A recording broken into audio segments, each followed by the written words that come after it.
ચિત્રાવડથી ખીરસરા ભાયાવદર ઉપલેટા જવાનો મોજ નદી ઉપર બનાવેલ કોઝવે પુલ તૂટવાનો મામલો।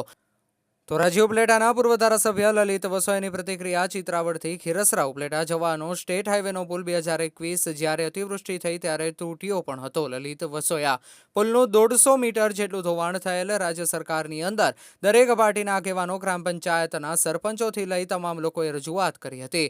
2021થી લઈ 2024 સુધીમાં ચાર વખત તૂટેલ ધોવાણ થયા છતાં રાજ્ય સરકાર દ્વારા કોઈ પણ પગલાં ન લેવાયા। ધારાસભ્ય, સંસદ સભ્ય ફક્ત કાગળ લખી સંતોષ માને।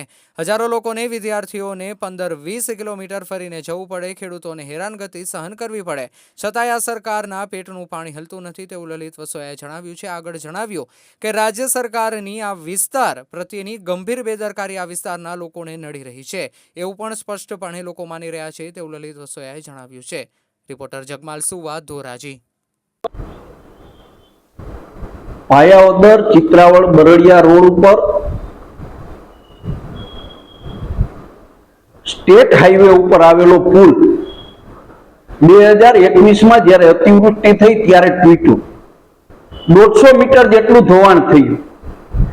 રાજ્ય સરકારની અંદર દરેક પાર્ટીના આગેવાનો, એ ગ્રામ પંચાયતના સરપંચોથી લઈ તમામ લોકોએ રજૂઆતો કરી।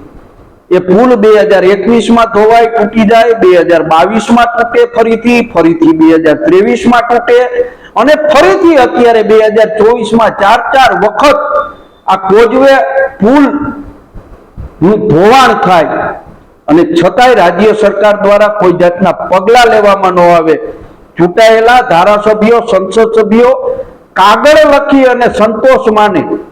હજારો લોકોને, હજારો વિદ્યાર્થીઓને 15-20 કિલોમીટર સુધી દૂર ફરી અને જવું પડે, ખેડૂતોએ હેરાનગતિ સહન કરવી પડે અને છતાંય આ સરકારના પેટનું પાણી હલતું નથી। ક્યાંક ને ક્યાંક રાજ્ય સરકારની આ વિસ્તાર પ્રત્યેની ગંભીર બેદરકારી આ વિસ્તારના લોકોને નડી રહી છે એવું સ્પષ્ટપણે લોકો માની રહ્યા છે।